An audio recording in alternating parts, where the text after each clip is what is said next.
নমস্কাৰ মই যোৰহাটবাসী ৰাইজক ধন্যবাদ জ্ঞাপন কৰিবলৈ বিচাৰিছোঁ আপোনালোকে যোৱাকালি যি মৰম যি আশীৰ্বাদ আপোনালোকে প্ৰদান কৰিলে সঁচাকৈ মোৰ কাৰণে এটা স্মৰণীয় দিন মই বিশেষভাৱে নৱপ্ৰজন্মক ধন্যবাদ জ্ঞাপন কৰিবলৈ বিচাৰিছোঁ যিসকলে দূৰ দূৰণিৰ পৰা আহি নিজৰ মূল্যৱান ভোট প্ৰদান কৰিলে মই জনামতে বহুত মানুহ অসমৰ বাহিৰৰ পৰা আহিলে ঘূৰি আহিলে বেংগলোৰৰ পৰা আহিলে এজনকতো মই ডুবাইৰ পৰা ঘূৰি অহা পিছত মই লগ পালোঁ আৰু মই ভাবিছোঁ এইখিনি মানুহ যোৱাকালি এটা মূল্যৱান ভূমিকা গ্ৰহণ কৰিছে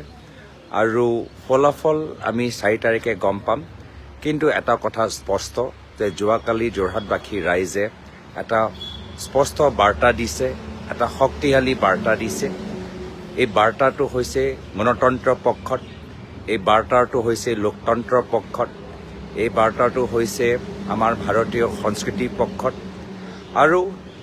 যি ভোট যোৱাকালি দিয়া গ'ল এই ভোটটো দিয়া গ'ল ভ্ৰষ্টাচাৰৰ বিপক্ষে সাম্প্ৰদায়িক ৰাজনীতিৰ বিপক্ষে আদৰ্শহীন ৰাজনীতিৰ বিপক্ষে আৰু সেইকাৰণে যোৱাকালি যিসকলে ওলাই আহি নিজৰ মূল্যৱান ভোট দিলে যোৰহাটৰ স্বাভিমান ৰাখিলে মই চবকে ধন্যবাদ জ্ঞাপন কৰিছোঁ চবকে কৃতজ্ঞতা জ্ঞাপন কৰিছোঁ মাজুলীবাসী ৰাইজক মই বিশেষভাৱে মই মৰম আৰু স্নেহ যাচিছোঁ যি ঐতিহাসিক যোৱাকালি যে ভোটিং টাৰ্ণআউট হৈছে 81% সঁচাকৈ আমি গম পাইছোঁ যে মাজুলীবাসী ৰাইজে এটা স্পষ্ট এটা বাৰ্তা যোৱাকালি দিছে সেইকাৰণে মাজুলীবাসী ৰাইজক বিশেষ ধন্যবাদ আৰু কৃতজ্ঞতা জ্ঞাপন কৰিছোঁ নৱপ্ৰজন্মক লগতে আমাৰ বিভিন্ন আমাৰ সমাজৰ প্ৰত্যেক বৰ্গ বাগানৰ ভিতৰতো আমাৰ যিসকল আমাৰ শ্ৰমিক বন্ধুসকল আছে আজি তেওঁলোকৰ নিজৰ ভৱিষ্যত সুৰক্ষা কৰাৰ ক্ষেত্ৰত যি গুৰুত্বপূৰ্ণ ভূমিকা গ্ৰহণ কৰিলে মই বাগানৰ শ্ৰমিকসকলকো মই ধন্যবাদ জ্ঞাপন কৰিছোঁ আৰু লগে লগে আমাৰ বিৰোধী ঐক্য মঞ্চৰ প্ৰত্যেক ৰাজনৈতিক দল সংগঠন যিসকলে আমাক সহায় কৰিলে প্ৰচাৰৰ ক্ষেত্ৰত যথেষ্ট গুৰুত্বপূৰ্ণ ভূমিকা গ্ৰহণ কৰিলে মই তেওঁলোককো ধন্যবাদ জ্ঞাপন কৰিছোঁ ৰাইজৰ দল অসম জাতীয় পৰিষদ দল লগতে আমাৰ CPM CPIML দল লগতে আমাৰ আম আদমি TMC দল বহুতে আমাক নজনাকৈ সহায় কৰিছে মই চবকে ধন্যবাদ জ্ঞাপন কৰিছোঁ যোৱাকালি যি পৰিৱেশ সৃষ্টি হ'ল সেই পৰিৱেশ সৃষ্টি হোৱাৰ কাৰণে আমাৰ বিৰোধী ঐক্য মঞ্চৰ বিভিন্ন দল সংগঠন এটা গুৰুত্বপূৰ্ণ ভূমিকা আছে মই বিশেষভাৱে আমাৰ বিৰোধী ঐক্য মঞ্চৰ ফালৰ পৰা শিৱসাগৰ বিধায়ক অখিল গগৈ ডাঙৰীয়াক মই ধন্যবাদ জ্ঞাপন নিজৰ কাৰ্যালয়ৰ ভিতৰত হেৰুৱালে মই মোৰ ফালৰ পৰা মই নিজৰ শ্ৰদ্ধাঞ্জলি জ্ঞাপন কৰিছোঁ সমবেদনা জ্ঞাপন কৰিছোঁ আৰু আমাৰ বিভিন্ন যে দল CPM দল CPIM দল কনক গগৈ অনুপ গগৈ ডাঙৰীয়াকো মই ধন্যবাদ জ্ঞাপন কৰিছোঁ ধৈৰ্য কোঁৱৰকো মই ধন্যবাদ জ্ঞাপন কৰিছোঁ গৌতম হাতীমূৰীয়া মৃণাল ফুকন গোবিন্দ ফুকন মৃণাল চুতীয়া ডাঙৰীয়াকো মই ধন্যবাদ জ্ঞাপন কৰিছোঁ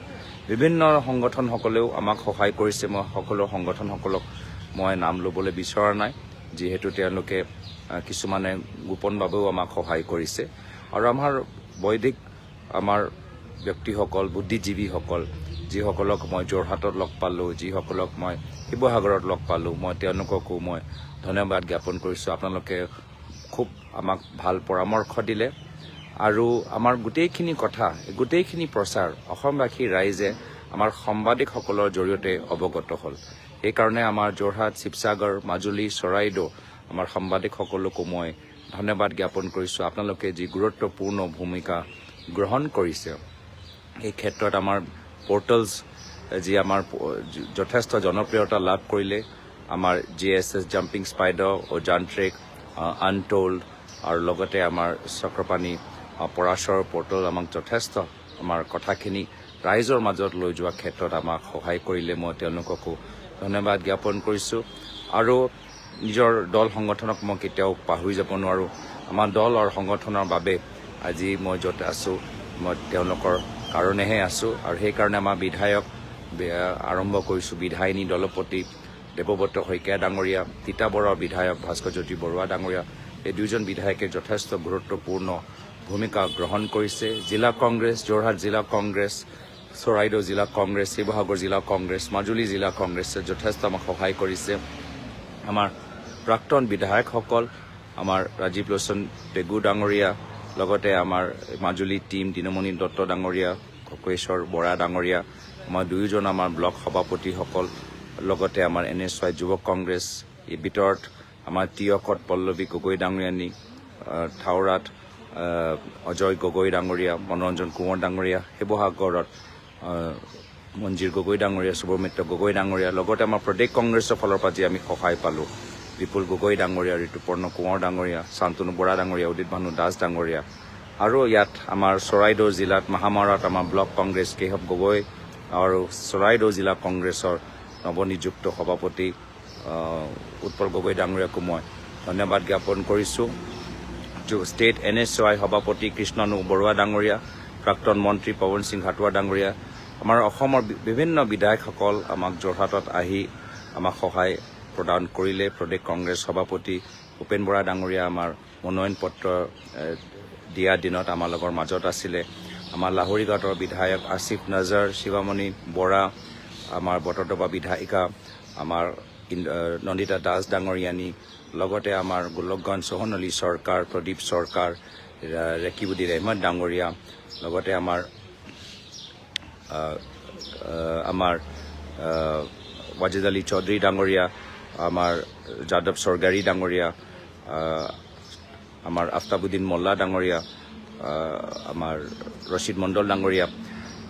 ঘপককৈ সকলৰ নাম মোৰ মনত পৰা নাই, কিন্তু আমাৰ প্ৰায় আমাৰ গোটেইবোৰ আমাৰ বিধায়কসকল আমাৰ ওচৰত আহি আমাক যথেষ্ট সহায় আগবঢ়ালে। মই চবকে ধন্যবাদ জ্ঞাপন কৰিছোঁ। যিসকলে আহিব নোৱাৰিলে তেওঁলোকে আমাক দূৰ দূৰণিৰ পৰা নিজৰ ফোনৰ যোগেদি আমাক সহায় কৰিলে, মই তেওঁলোককো ধন্যবাদ জ্ঞাপন কৰিছোঁ।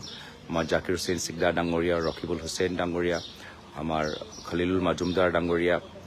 আব্দুল বাটেন খাণ্ডেকাৰ ডাঙৰীয়া, আমাৰ গোটেই অসমৰ আমাৰ কংগ্ৰেছৰ বিধায়কসকলক মই ধন্যবাদ জ্ঞাপন কৰিছোঁ। আৰু শেষত মই আমাৰ গৌৰৱ গগৈ ফেন ক্লাব, যিসকলে আজি নিষ্ঠাৰে আজি কংগ্ৰেছ কৰি গ'ল, মোৰ গৌৰৱ গগৈ ফেন ক্লাবৰ প্ৰতি মোৰ বিশেষ মৰম আৰু শ্ৰদ্ধা থাকিল। তেওঁলোকে যিদৰে কাম কৰিছে, সঁচাকৈ মই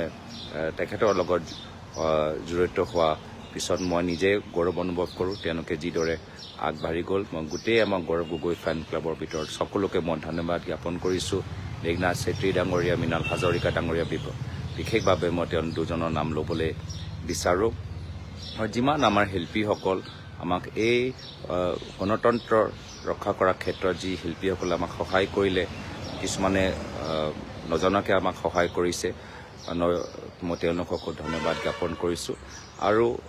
এয়া এটা মাত্ৰ আৰম্ভণিহে। এই যে ঢৌ আজি সৃষ্টি হৈছে, এই ঢৌ